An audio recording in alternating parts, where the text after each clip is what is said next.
Mas ao mesmo tempo, o zumbi, o morto-vivo, ele é um personagem, um monstro. É muito frequente na cultura popular. A gente vê isso aí em filmes, em seriados, em livros, E muitas vezes nessas obras, o maior inimigo, em alguns casos, algumas das obras, o maior inimigo não é nem os zumbis, são os próprios humanos, Mas esse monstro, esse personagem, o morto-vivo, ele não é algo recente, ele é bem antigo, agora é recente, que tem muita coisa em cima disso. Mas ele é bem antigo e começou com a ideia dos mortos enterrados, saindo das suas covas, dos seus caixões, das tumbas, e voltando à vida, mas uma vida entre aspas, não era bem uma vida verdadeira. Mas era pessoas que morreram e retornaram a essa pseudo-vida, achando que ainda estavam vivos, esqueceram que não tinham mais o fôlego de vida e começaram a caminhar aí, por aí, Então esse que é o plot principal do zumbi, do morto-vivo. E esses seres, eles não têm mais, que não te falei, uma pseudo-vida, eles não têm mais uma vida humana. Porque eles perderam todo, vamos dizer assim, tudo aquilo que nos torna humanos. Perderam a razão, o sentimento, perderam as emoções, o pensamento. E tudo que eles fazem é buscar, ir atrás de carne. Os mais antigos eram atrás de cérebros. Eles falam cérebro. Eles iam andando assim com a mão para frente, tipo uma múmia, queriam comer cérebros. E eu acho muito interessante esse personagem da ficção, o morto-vivo, o zumbi. Eu acho muito interessante, não apenas pela questão de como que eles tentam retratar o que acontece com o ser humano quando ele está num momento, vamos dizer assim, que precisa se unir, Normalmente é chamado de apocalipse zumbi.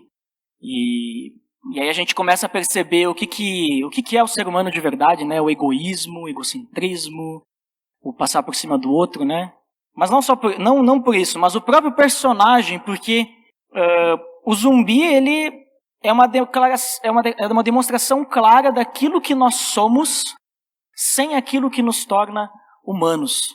Nós somos simplesmente animais indo atrás de alimento, indo atrás de algo sem pensar naquilo. E eu acho muito interessante também o fato de que ele está morto, o corpo continua funcionando, ele se recusa a ficar debaixo da terra, ele não se desenvolve mais porque ele vai apodrecendo, Mas ao mesmo tempo, aquele monstro, aquele ser, aquele personagem, ele não percebe que está morto. Ele acha que continua vivo. Ele continua andando, ele continua caminhando, ele continua indo atrás, vamos dizer assim, do seu alimento, mas ele não percebe que acabou para ele, acabou a vida. Agora ele tem que ficar debaixo da terra. Eu acho muito interessante isso. Isso me lembra daquilo que nós éramos antes de Cristo. Isso me lembra que nós estávamos mortos em nossas transgressões e pecados. O que Paulo fala em Efésios 2, versículos 1 ao 3. Estávamos mortos em transgressões e pecados, os quais costumavam viver quando seguiam a presente ordem deste mundo e o príncipe do poder do ar, o espírito que agora está atuando nos que vivem na desobediência.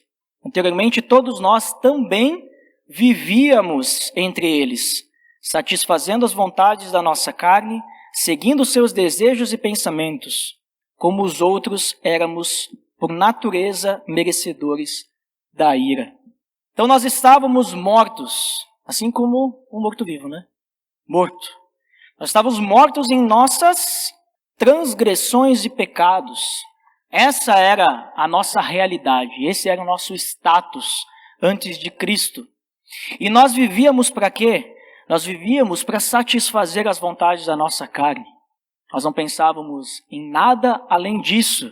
Nós vivíamos para satisfazer as vontades da nossa carne, seguindo os desejos e pensamentos nossos, seguindo a presente ordem desse mundo, seguindo o príncipe do poder do ar, que é aquele, o espírito que vive naqueles que estão na desobediência. Então, por isso que eu acho interessante, nós éramos basicamente mortos-vivos. Nós andávamos por aí achando que nós estávamos vivos, que nós estamos caminhando, mas na realidade, espiritualmente, nós estávamos mortos. Nós estávamos só buscando se alimentar, né? A carne, né? Alimentar nossa carne. Não olhávamos a consequência daquilo perante Deus e ficávamos, né? Indo, né? No lugar da gente ficar falando cérebro, a gente ficava falando minha vontade, meus desejos, aquilo que eu quero, né? Nós andávamos bem assim. E Paulo, ele continua nesse texto, né? Dizendo o seguinte, no versículo 4 ao versículo 7, pelo fato de nós estarmos seguindo, então, a presente ordem desse mundo, da sociedade. Todavia, Deus, que é rico em misericórdia, pelo grande amor com que nos amou, deu-nos vida juntamente com Cristo, quando ainda estávamos mortos em transgressões. Pela graça vocês são salvos. Deus nos ressuscitou com Cristo e com Ele nos fez assentar nos lugares celestiais em Cristo Jesus, para mostrar nas eras que hão de vir a incomparável riqueza de sua graça, demonstrada em sua bondade para conosco em Cristo Jesus. A vida que agora nós temos não é uma vida falsa. Não é algo que a gente acha, mas não é. Mas é uma vida verdadeira. Nós somos regenerados, nós somos transformados, nós somos ressuscitados, para que a gente pudesse então testemunhar da graça de Deus. Esse é o propósito.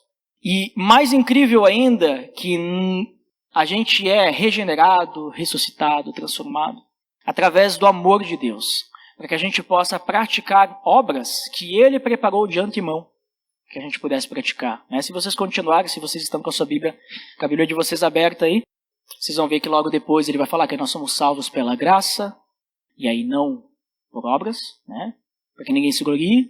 E essas obras Deus mesmo preparou de antemão para que nós pudéssemos praticar. E essa introdução aqui eu fiz, essa é só a introdução, tá? A gente nem entrou ainda no tema central. Essa introdução eu fiz só para a gente perceber como que o fato de nós termos uma vida física, né? Fisicamente estarmos vivos, estarmos respirando, estarmos caminhando, estarmos olhando, ouvindo, falando, estarmos nos movendo, sei lá como que a gente define, né, aquilo que é uma vida física. Só o fato de nós termos vida não significa que nós temos a vida real. Não significa que nós realmente estamos vivos. Assim como um zumbi, que ele não sabe que está morto, né? Um dia nós estávamos mortos também, sem perceber.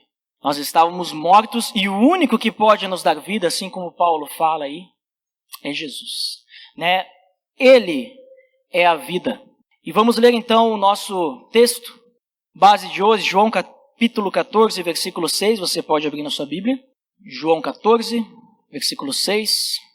Acho que alguns já decoraram esse versículo, né? Que é a terceira vez que nós estamos estudando ele. E João 14, 6 diz assim, respondeu Jesus, eu sou o caminho, a verdade e a vida. Muito bem. Ninguém vem ao Pai a não ser por mim. Vamos orar então para que Deus possa nos mostrar o que Ele quer dizer com isso? Pai amado, em nome de Teu Filho Jesus, nós nos entregamos a Ti nessa noite para que o Senhor nos revele, o Senhor nos mostre, através da Tua palavra, aquilo que o Senhor quer dizer ao coração de cada um de nós, Pai. Sabemos que a Tua palavra ela é viva, ela é eficaz e o Senhor conhece as profundezas do coração de cada um de nós, Pai. Então nos dê sabedoria, nos dê discernimento, nos dê entendimento e que possamos ter clareza com a Sua palavra, com aquilo que nós leremos hoje e principalmente que possamos aplicar isso em nossa vida para crescermos, para sermos semelhantes a Cristo, Deus. Em nome de Jesus que eu oro. Amém. Então, João 14, 6, como eu falei, terceira vez que nós estamos lendo esse texto, né? E nós chegamos ao terceiro ponto desse versículo. Nós já falamos sobre que Jesus é o caminho, que Jesus é a verdade, e hoje nós vamos conversar que Jesus é a vida. E a pergunta de Tomé, né, se nós lembrarmos ali do contexto todo, a pergunta que Tomé fez não foi essa. Tomé não perguntou, Jesus, tu é a vida, onde que eu encontro a vida? A pergunta de Tomé foi, Senhor, nós não sabemos para onde vais. Né? Como então podemos saber o caminho? Essa foi a pergunta de Tomé. Não tem nada a ver com vida, não tem nada a ver com morte, não tem nada a ver com vivência.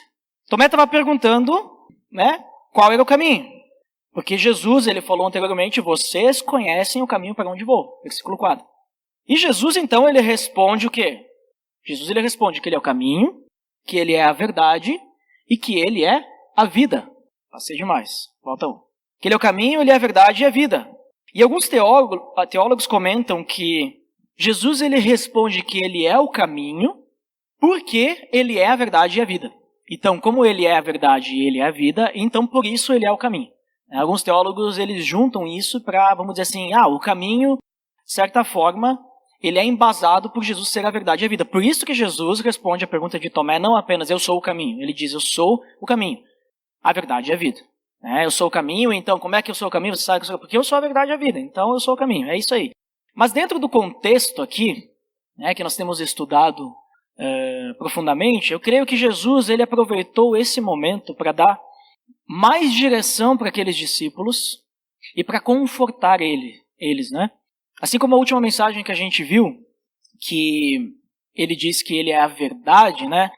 Para que eles pudessem não apenas saber que ele é a verdade, mas para que eles pudessem crer totalmente que nele, em Jesus, está a única verdade, que eles podem acreditar nele, crer nele, e que ele era a única verdade também diante de todas as heresias, de todos os entendimentos incorretos, errôneos, todas as distorções daquela época.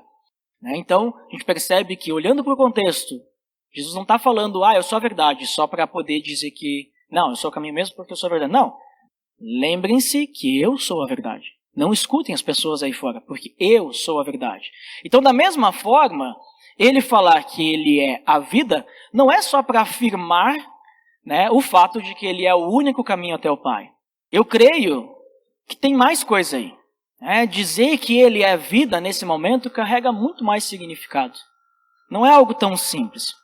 Vamos pegar alguns exemplos de outros momentos que Jesus falou que ele é a vida.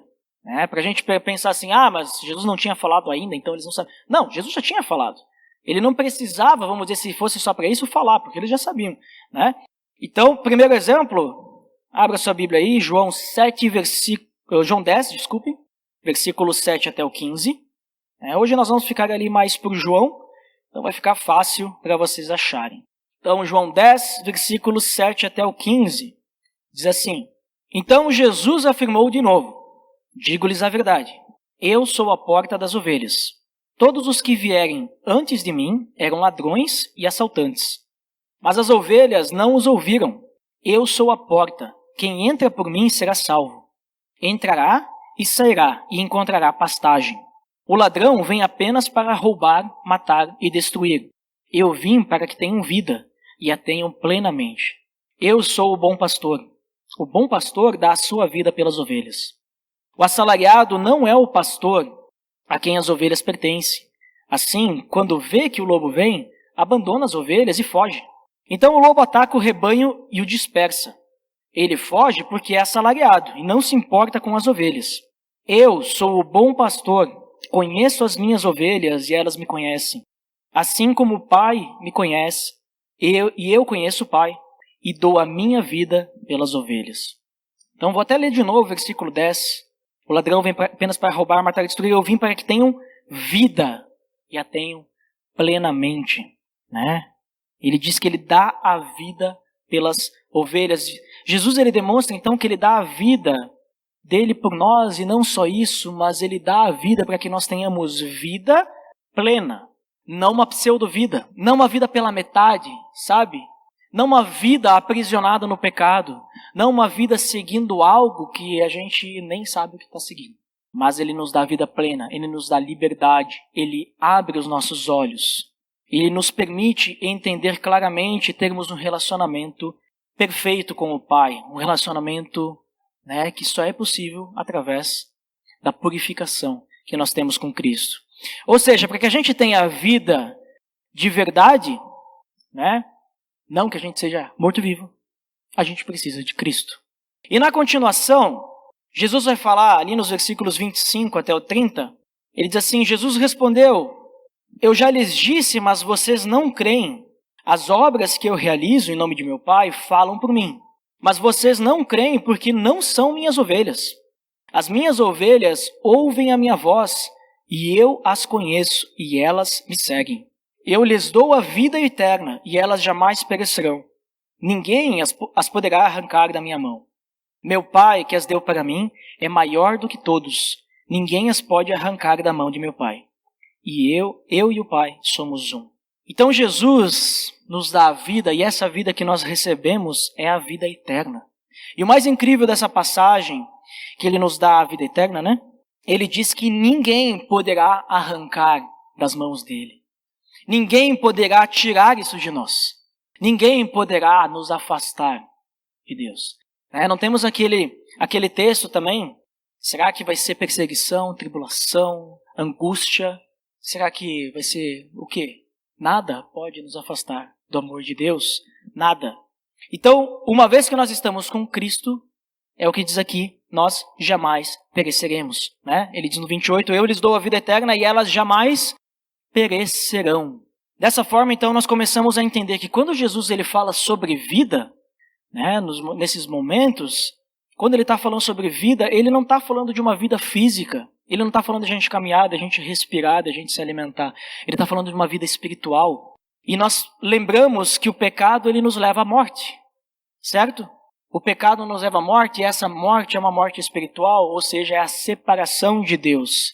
Então a vida é a ressurreição. E novamente nós podemos ter um relacionamento com o Pai. Enquanto a morte é a separação de Deus, a vida em Cristo, no qual nós ressuscitamos com Ele, nos permite termos então esse relacionamento. Isso tudo, mais uma vez, por causa de Cristo.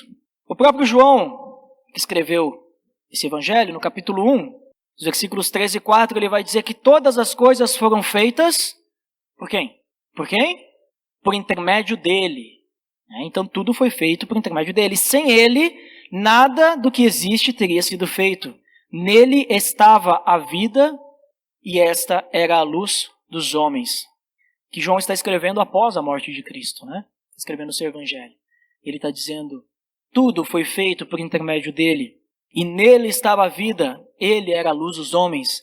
Enquanto nós vivíamos em trevas, tateando no escuro, né? Como um morto-vivo que não sabe para onde vai, Jesus morreu naquela cruz, porque ele era a luz, porque nós pudéssemos ter vida. Ou seja, nós só encontramos a vida, nós só temos vida em Cristo Jesus, porque ele é a vida, visto que tudo foi feito por ele, para ele e por intermédio dele, né? Paulo ele vai complementar esse entendimento de João, né? Todas as coisas foram feitas por intermédio dele, em Colossenses 1,16. Ele diz lá, né, que é tudo, né, todas as coisas foram criadas por ele, para ele. E no início, né, ele fala, e por meio dele, né, todas as coisas. É o que a gente cantou hoje, né? Porque dele, por ele, para ele são todas as coisas. E é por isso que a ele deve se dar toda a glória. E se tudo foi feito por ele, por intermédio dele, por meio dele, para ele e tudo mais, então a gente só vai ter vida nele. Né? Então é esse o ponto que eu estou querendo trazer para vocês. Então Jesus, nós temos outros textos que ele vai falar sobre vida, temos vários textos, né, falando sobre vida, mas aí a gente vai ficar muito tempo aqui e o nosso texto hoje é João 14,6. Então voltando para João 14,6, vamos lembrar do contexto mais uma vez. Jesus ele repete aqui, né, se ele já falou antes, ele está repetindo que ele é a vida. Só que nós temos que perceber um detalhe importante. Ele falou para outros públicos antes, né? Ele fala para diversos públicos nos versículos que nós vemos, ele falou sobre vida. Por exemplo, no primeiro texto que nós lemos ali de João 10, ele fala, eu sou ovelha e tudo mais. Ele está falando para várias pessoas ali, nós temos fariseus e tudo mais. Ele está falando, né? Que tem os ladrões, os falsos mestres. Eles vêm para matar, roubar, destruir. E vêm para que tenham vida e vida plena. Algumas traduções, vida em abundância. Aí depois, tinha alguns judeus que estavam sendo um pouco incrédulos, não estavam acreditando na palavra de Jesus. Aí ele vai falar para esses caras aí. E ele vai dizer também que ele é a vida. Ele dá a vida eterna. E eles não escutam ele porque eles não são as ovelhas dele. Só que aqui em João 14, ele não está falando para a multidão, ele não está falando para incrédulos, ele não está falando para judeus, fariseus e tudo mais. Aqui ele está com 11 pessoas. Porque lembra que Judas já saiu, né? Então ele está no momento da ceia. Ele está falando para 11 pessoas, os mais próximos dele, aquele que ele preparou para enviar, que ele deu poder para expulsar demônios, para curar, aquele que ele estava preparando para a obra, né, do ministério, para levar as boas novas adiante. E o contexto que nós temos aqui é um contexto de tensão, um contexto de um turbilhão de emoções. Lembra, né? A semana inteira era altos e baixos, era algo magnífico. Jesus ia lá e falava alguma coisa, nossa, é complicado. Aí eles estão ali, Jesus vai lá, lava os pés deles. Eles não entendem. Aí depois, não, eu fiz isso para mostrar para vocês, dar o exemplo. Nossa, um mestre, né, dando essa lição. Aí de repente Jesus diz, eu vou para um lugar que vocês, né, não podem me seguir. Aí eles, como assim? Não, né? Aí ele fala, dou um mandamento novo para vocês, amem-se uns aos outros. Né? Aí Pedro vai lá, levanta, não, mas peraí Jesus, vamos voltar lá antes. Para onde é que tu vai? Eu quero ir. Né? Tu não pode ir, Pedro. Né? Ele não estava entendendo que Jesus estava falando da morte dele. E aí Pedro diz, não, mas nem que eu dê minha vida, eu vou contigo. Pedro, tu vai me negar 3 vezes. E aí pensa a tensão, o climão que estava lá, né? Nesse contexto, vamos relembrar, nesse contexto que Jesus está falando sobre isso. E aí Jesus ele responde essa pergunta de Tomé, porque ele está falando, não se preocupem que eu vou, depois eu volto, e vocês sabem o caminho até o Pai. E aí, peraí, mas Jesus, como é que a gente vai chegar lá? Como é que a gente sabe o caminho? A gente não sabe nem o destino. Como é que a gente sabe o caminho para o qual tu vai? Isso que Tomé pergunta. E Jesus diz, eu sou o caminho, a verdade e a vida. É. E ele fala, então, para ficar muito claro para Tomé, que ele não é apenas o caminho, mas ele também é a verdade. Ele também é a vida. Ou seja, o que Jesus está trazendo aqui para eles é que somente nele nós não vivemos mais mortos, falando sobre a vida, né? Mais mortos no pecado, separados de Deus. Porque tudo o que nos separa do Pai é resolvido em Cristo. Tudo o que nos separa do Pai, no caso, o fato de nós não termos como chegar até Ele. Já tentou chegar até Deus sem Cristo? Você não chega. Né? É o que a gente vê lá no Abismo Ligado. As religiões, filosofias, boas obras, você não chega. Pode tentar o que você quiser, você não chega. Ele é o único caminho. Então, tudo isso que nos separa de Deus. Também, os falsos ensinos, as falsas doutrinas, as pessoas tentando enganar, né? Os falsos mestres, ele é a verdade. Também a morte espiritual que é resultante do nosso pecado, tudo isso que nos separa de Deus, todas essas coisas, é resolvido em Cristo porque Ele é o caminho, a verdade e a vida. Então percebam que tem todo esse contexto, somente em Cristo não há separação, mas há comunhão com o Pai. E é curioso aqui que Jesus está falando isso quando Tomé pergunta. Quando Pedro perguntou para Jesus, onde é que tu vai? Né? Onde quer que tu for, eu vou te seguir. Jesus podia ter dito, Pedro, não te preocupa, porque onde eu vou, você não pode ir, porque eu estou indo para a morte, vai chegar até o tempo. Né? Mas ele atacou Pedro, porque Pedro, né? Ele tinha essa personalidade de que ele era, vamos dizer assim, ele era meio faísca, assim, né? Ele esquentadinho, né? E aí, quando chega na vez de Tomé, que Tomé viu que ninguém mais ia perguntar, ficaram com medo, Tomé não podia ficar com dúvida, né? Ele pergunta, Jesus, ele vai falar diretamente para Tomé aqui. Eu creio nisso. Né? Porque Jesus, ele era bem assim, Jesus era desses. Enquanto ele falava para todos eles e para nós, hoje ele estava falando diretamente para Tomé. E por que eu acho isso? Aí nós temos que voltar no tempo. Né? Vamos voltar agora de novo para João 11. Em João 11, nós temos aí narrado a morte de Lázaro. Creio que seja um texto conhecido de todos nós. E Lázaro era alguém muito querido de Jesus. Né? Um amigo, assim, que Jesus amava. Lázaro, ele era irmão de Maria e Marta. Morava na região de Betânia, um povoado perto ali, de onde eles estavam ali, quando nós lemos a passagem de João 10. Né? E um detalhe importante que em João 10, depois de que Jesus fala aquelas coisas, em versículos 25 ao 30 ali, um pouquinho depois, Jesus ele começou a dar uma provocada lá nos judeus, eles queriam apedrejar Jesus. E aí eles vão embora, né? Eles fogem, porque não tinha chegado a hora de Jesus ainda. E aí, nesse momento aqui, João 11, é um pouquinho depois, logo depois. Então estava fresco aí o temor dos judeus lá daquela região, né? Que eles estavam acusando Jesus de blasfêmia, queriam apedrejar ele. E aí Jesus fica sabendo que Lázaro está doente. Lázaro está muito doente. E Jesus não vai visitar Lázaro. Ele ia ter que voltar para aquela região, né? Jesus não vai. Passam 3 dias. E aí Jesus fala para seus discípulos, o nosso amigo Lázaro adormeceu, vamos lá acordar ele. Quando ele fala adormeceu, ele está falando que morreu, né? Já tinha morrido um tempinho já. E quando ele vai chegar lá, já tinham se passado 3 dias. E na cultura daquela época, até 3 dias, vamos dizer assim, de certa forma, tu poderia interceder para Deus e acontecer alguma coisa, um milagre. Depois disso, não tem mais o que fazer, fecha a tumba aí, lacra, não volta mais, né? Não tem mais volta. E aí, quando Jesus vai até lá, já tinha passado. Só um detalhe interessante. Mas Jesus fala isso para os discípulos, e aí os discípulos, né? Olha, o Lázaro está doente, né? Vamos até lá. Mas mestre, agora há pouco nós estávamos lá naquela região, ali na região da Judéia. Os judeus queriam te apedrejar. Se nós formos até lá, eles vão querer te apedrejar de novo? E aí Jesus diz, mas é que ele adormeceu, nós vamos lá acordar. Aí os discípulos, mas se ele adormeceu, ele vai acordar sozinho, tu não precisa lá acordar ele, né? Tá bem, né? E se ele tá só de cama, ele vai melhorar, é uma gripezinha, né? Já vai melhorar, deixa ele lá tranquilo. E aí eles não estavam entendendo. E daí Jesus ele fala com todas as palavras. Gente, Lázaro morreu. Essa é a realidade, tá? Ele morreu e nós vamos até lá. E é bom, olha só que interessante, eu vou até ler o versículo, se vocês estão com a Bíblia de vocês aí aberta, versículo 14 e versículo 15.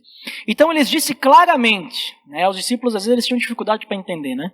Lázaro morreu, e para o bem de vocês estou contente por não ter estado lá, para que vocês creiam. Mas vamos até ele. Tipo, Jesus estava contente que Lázaro morreu, ele não estava lá para ajudar e agora está morto. Estranho, né? Por causa daquilo que Jesus vai fazer depois. Mas o fato de Lázaro ter morrido não traz alegria para Jesus, porque quando Jesus chega na frente da tumba de Lázaro, nós temos o clássico versículo, Jesus chorou. Né? Ele chorou por saber, por ver, né, que seu amigo estava morto. E agora nós chegamos aqui num ponto interessante, porque eu trouxe isso, né? A gente está falando de Tomé, né? Olha só o que Tomé vai dizer no versículo 16. Então Tomé disse, depois que Jesus esclareceu as coisas, Lázaro está morto, nós vamos até lá. E aí com toda essa ideia, né, vamos ser apedrejados, Tomé diz, vamos também para morrermos com ele, então. Né? Então, galera, assim, ó, nós vamos até lá, vamos apedrejar Jesus, Lázaro está morto, vamos ser fiéis a Jesus. Se o mestre quer ir até lá, ele tem propósito, vamos até lá e se for preciso morrer, vamos morrer. Vamos morrer todo mundo. Eu vou até o final. Eu vou até o final com Jesus. Interessante, né? A gente sempre lembra de Tomé como o cara que não tinha fé. Né? Aquele que tinha que ver para crer. Mas era o cara que, enquanto todos os outros falaram, não, Jesus, não vamos lá, né? Não matar a gente. Aí Tomé diz, vamos lá, vamos morrer. Mas de certa forma é um pouquinho de falta de fé, né? Porque faltou fé para ele crer que Deus ia proteger eles, né? Mas Tomé, ele era tão assim, fiel a Jesus que ele chegava a ser realista e racional demais, ao ponto de ser pessimista. Tomé, ele não, né, ele era fiel, leal no momento que ele entendia. Quando Jesus falou, ele está morto e nós temos que ir lá. Tá, agora eu entendi. Tá, ele não está só dormindo, a gente não vai lá só acordar ele, né? A gente vai lá porque ele está morto, daqui a pouco vai ter um velório, alguma coisa. Bom, mas se o mestre quer ir, ele tem um propósito, ele vai nos mostrar algo. Se for preciso morrer, vamos morrer. Tá, mas não se engane que quando Jesus foi preso, Tomé também fugiu, né? Junto com todos. Acredito que ele estava lá junto também. Mas, de certa forma, se a gente analisar, às vezes a gente pode julgar eles, né? Mas estavam com medinho de ir até lá. Né? Ele não tinha Jesus do lado. Se fosse para morrer, Jesus ia falar. Mas a gente não é assim também? Será que a gente, quando chega ali uma situação que é difícil para nós, a gente não fica com medo e a gente não vai também? Então a gente não pode julgar Tomé nessa situação, né? E nem os outros, né? Por ficar com medo de ir lá ou pensar nós vamos morrer, né? Porque às vezes a gente também falta um pouquinho de fé para nós. E de fato existia um risco, mas não significava que eles iam morrer, e a gente sabe que não morreram, não foram apedrejados, né? Mas então eles vão, né? Vão até lá. E aí eu percebo que olhando para esse ponto aqui de Tomé, falando isso, eu percebo assim, quando Jesus fala, respondendo a pergunta de eu sou o caminho, a verdade e a vida, eu percebo assim, ele falando diretamente para Tomé também assim, Tomé, eu sou a vida, beleza? Tu estava disposto a morrer comigo. Lembra? Lembra lá, quando a gente estava indo para Betânia? Tu estava disposto a morrer comigo, mas só que em mim, Tomé, tu tem a vida eterna. Lembra disso? Não lembra só disso, Tomé. Lembra o que aconteceu em Betânia. Depois que nós chegamos lá. Você sabe o que aconteceu em Betânia, né? Acontece, antes disso, algo interessante, antes de Jesus ressuscitar Lázaro, lá em Betânia. Quando eles chegam lá próximo, Marta fica sabendo que Jesus estava indo ao encontro deles. E ela se antecipa e vai em direção a Jesus. E nos versículos 21 ao 27 diz o seguinte: Disse Marta a Jesus: Senhor, se estivesses aqui, meu irmão não teria morrido. Mas sei que mesmo agora Deus te dará tudo o que pedires. Olha a fé dessa mulher. Eu fico imaginando Marta, nesse momento, com os olhos assim, sabe? O dobro de tamanho de tanto chorar, porque o irmão dela tinha morrido. Eu fico imaginando Marta falando isso para Jesus, soluçando. E ela diz: Senhor, se tu estivesses aqui, meu irmão não teria morrido. Eu tenho fé que tu teria curado ele, mas tu não chegou a tempo. Ele já morreu. Mas ao mesmo tempo, olha a fé dela. Mas eu sei que mesmo agora, contrariando tudo, toda a cultura da época, né? Deus te dará tudo o que pedires. E aí Jesus, ele vai responder esse pedido de Marta. O seu irmão vai ressuscitar. Marta não entende muito bem nesse momento. Ela diz, Marta respondeu, eu sei que vai ressuscitar na ressurreição, no último dia. Marta estava pensando lá na frente, né? Nas promessas, né? Aquilo que os profetas falavam. Disse-lhe Jesus, eu sou a ressurreição e a vida. Aquele que crê em mim, ainda que morra, viverá. E quem vive e crê em mim não morrerá eternamente. Você crê nisso? Ela respondeu, sim, Senhor. Eu tenho crido que tu és o Cristo, o Filho de Deus que devia vir ao mundo. Eu me arrepio assim quando eu leio algo assim. Marta entendendo totalmente quem Jesus era. E o que acontece depois é que Jesus ele vai até lá, ele chora e Lázaro ressuscita. Ele clama ao Pai e Lázaro ressuscita. Mas o principal nesse ponto aqui é que Jesus é a ressurreição e a vida. E quem crer nele, ainda que morra, viverá. Por que ele diz ainda que morra, viverá? Por causa da vida eterna. Mas aqui ele ia trazer vida física para Lázaro, né? Mas ao mesmo tempo tenho certeza que se Marta faltava algo nela, antes mesmo dela ver o milagre, ela já ressuscitou espiritualmente ali. A fé dela curou aquele pecado, né? Vamos dizer assim, se naquele momento ela ainda, né, estava vivendo uma vida afastada de Deus. Porque é uma demonstração de fé aqui. É uma demonstração de quem entendeu a verdade. Que entendeu que Jesus é o Filho de Deus. E tudo o que Jesus fez ali nesse momento, a ressurreição de Lázaro, falar essas coisas e tudo mais, foi para quê? Para que Deus fosse glorificado, porque a Ele é toda a glória, o que nós cantamos antes. Então esse simples versículo de João 14,6, quando a gente começa a analisar no contexto dele, quando a gente começa a analisar para quem que Jesus está falando, os meandros disso, começa a analisar tudo o que aconteceu antes com Jesus, a gente começa a perceber que ele carrega muito mais significado. Jesus ele não está falando simplesmente só, eu sou a vida, né? Eu sou a vida, vocês já sabem, eu sou a verdade, e vocês entendem isso? Então, assim, eu sou o caminho até o Pai, né? Não é simples assim, mas ele está trazendo todo esse significado da vida eterna, da vida espiritual, da morte, né? Que nós vivemos antes de termos Jesus Cristo no nosso coração. Nesse único versículo, algo tão simples que nós temos decorado na nossa mente e no nosso coração, Jesus ele conseguiu falar de uma forma pessoal para cada um de nós, qual que é o papel dele perante Deus e nós. Nesse relacionamento que foi impossibilitado por causa do pecado. Qual é o papel de Cristo nisso? Jesus, ele é o caminho. Jesus, ele é a verdade. Jesus é a vida. Eu espero que vocês não saiam daqui lembrando disso. Porque eu repeti várias vezes isso de propósito. Você tem que sair daqui sabendo que Jesus é o caminho, que Jesus é a verdade, Jesus é a vida. Né? Amanhã, quando vocês pensarem em alguma coisa, lembra. Ele é o caminho, ele é a verdade e a vida. Principalmente o fato dele ser a vida. E para a gente finalizar, sabe o que é necessário para termos essa vida eterna? João capítulo 3,16, outro versículo muito conhecido, né? João 3,16, a gente sabe de cor também. Porque Deus tanto amou o mundo que deu o seu unigênito. Vamos ler junto, então? Porque Deus tanto amou o mundo que deu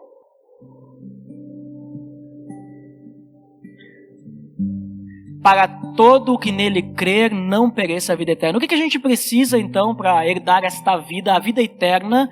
Não só a vida eterna, mas a vida agora, para termos um relacionamento com Deus.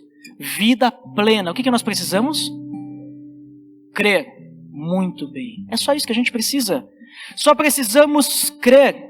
Lembra de outro texto, né? Romanos 10, 9, esse eu não vou abrir, mas lá diz: se nós confessarmos com a nossa boca que Jesus Cristo é o Senhor e ressuscitou dentre os mortos, será salvo. Então tudo que a gente precisa é crer. Crer que Ele é o Filho de Deus, crer que Ele é o Senhor, confessar isso. Crer que Ele ressuscitou dentre os mortos. Isso já está bem claro, né? Daqui a pouco vocês devem estar pensando, tá, mas a gente já sabe isso, estava repetindo de novo. Mas isso está claro e fixado no seu coração? Isso é real totalmente? Você crê verdadeiramente e confessa com a sua boca e ações que Jesus é o Senhor da sua vida? E que Ele ressuscitou dentre os mortos? Porque saber, até o diabo sabe, né? O diabo sabe, as pessoas ali fora sabem, né? Mas a gente confessa. E a gente tem isso no nosso coração.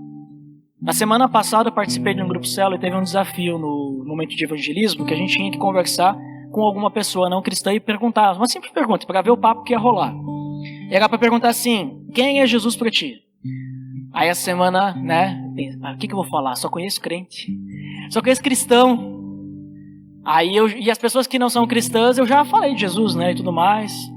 Aí eu vou falar pro meu chefe de novo. Perguntei para ele: olha, me diz aí, quem é Jesus para ti? Aí ele pensou. Ah, sei lá, o Filho de Deus. Ah, tu vem com essas perguntas difíceis ali, já mudou, a conversa durou 30 segundos, né? Não deu abertura para falar mais. Já mudou de assunto. Ah, o Filho de Deus. Então ele sabe que Jesus é o Filho de Deus. Mas isso é a realidade no coração dele. Eu não sei, eu não posso julgá-lo, mas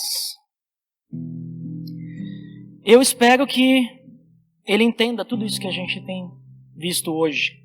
Será que a gente realmente entrega verdadeiramente todas as nossas decisões para Deus? Será que a gente entrega tudo para Deus? Porque isso é crer, isso é ter a vida no nosso coração. Já não sou mais eu quem vivo, mas é Cristo quem vive em mim agora. Se sim, né, e eu creio e oro para que todos nós possamos responder sim para todas essas perguntas que eu estou fazendo agora. Lembre-se sempre que Jesus é a vida e nós já temos a vida eterna. Nós já participamos dessa vida com o Pai. Nós já participamos desse relacionamento. E todo aquele que tem Jesus Cristo tem vida e não é mais como um morto-vivo, que nós vimos, né? No início. Que tem assim a mão e vai andando catando no escuro, cegado pelo inimigo, né? 2 Coríntios 4,4 fala que Deus dessa era cegou o entendimento dos descrentes, para que não vejam a luz de Cristo. Quem é a luz é Cristo. Todo aquele que tem a Jesus Cristo tem a vida. E não vive mais uma vida guiada pelo pecado, uma vida guiada pelo rumo da sociedade, uma vida guiada pelo inimigo de Deus, uma vida guiada pela própria vontade da carne. Mas todo aquele que tem a vida é guiado pelo Espírito Santo, recebeu a mão estendida do Pai, quando Jesus Cristo morreu naquela cruz, quando confessou, e agora é guiado pelo Espírito Santo, e o sangue de Jesus purifica todo e qualquer pecado, que a gente lê naquele outro texto também muito conhecido, 1 João 1,9. Né? Se nós confessarmos os nossos pecados, Ele é fiel e justo para nos purificar de toda a injustiça. Toda, não só algumas. Se nós confessarmos, Ele é fiel e justo para nos purificar. Então vamos orar para que nós possamos sempre lembrar que Ele é a vida. Que isso seja uma realidade na nossa vida diária, né? Nas nossas decisões, que possamos lembrar sempre que agora a vida que eu vivo não é mais a minha vida, uma vida morta pelo pecado, mas agora a vida de Cristo, que me renovou, que tirou toda aquela roupa suja, que tirou toda aquela sujeira, me despiu daquele velho homem, né? Que nem, talvez usando o exemplo de um morto-vivo, toda aquela pele podre, manchada pelo pecado, mas Ele nos lavou com o sangue de Cristo que nos purifica, nos ressuscitou e nos deu uma nova roupagem, que nós pudéssemos aparecer puros perante o Pai. Oremos. Senhor Deus, nos entregamos a Ti agora, Pai, porque sabemos que sem Ti nós não somos nada, sem Ti nós não sabemos para onde ir, sem Ti nós não temos nem vida, Pai. Nós achamos que temos vida, mas nós não temos. Vivemos a morte, vivemos uma vida em pecado, seguindo o rumo dessa sociedade, Pai, cegados nas trevas. Mas um dia Teu Filho morreu naquela cruz por cada um de nós e Ele pagou todo e qualquer pecado. O corpo dele foi entregado a nosso favor, o sangue dele foi derramado para nos lavar de todo e qualquer pecado. É graças a Ele que nós somos purificados hoje, Pai. E Te agradecemos por isso, Deus. Te agradecemos por toda essa obra que permite que a gente saiba agora chegar até Ti, que é através dele. Nós sabemos agora em quem confiar, em quem ouvir, porque temos a Tua palavra e Ele é a única verdade. E também sabemos agora que os nossos olhos foram abertos, que temos vida, não somos mais separados de Ti, para nos relacionarmos contigo. E temos vida eterna. Esse relacionamento que nós começamos agora, Pai, é só sombra do que há de vir na eternidade. E vai ser magnífico, vai ser maravilhoso, Pai. Obrigado por isso, obrigado por esse privilégio. Obrigado por ter nos dado esse presente. E Te pedimos, Deus, porque diante de tudo isso, nós ainda precisamos de Ti. Precisamos da Tua mão nos guiando, nós precisamos do Teu Espírito Santo nos dando a direção, dele nos alertando sobre todos os pecados que a gente pode cair, as tentações que estão à nossa volta. Nos livra, Pai, dos ataques do inimigo, nos livra das tentações, nos proteja com a Tua armadura. E Deus, que possamos crescer para sermos semelhantes a Cristo a cada dia. Em nome de Jesus que eu oro, Pai.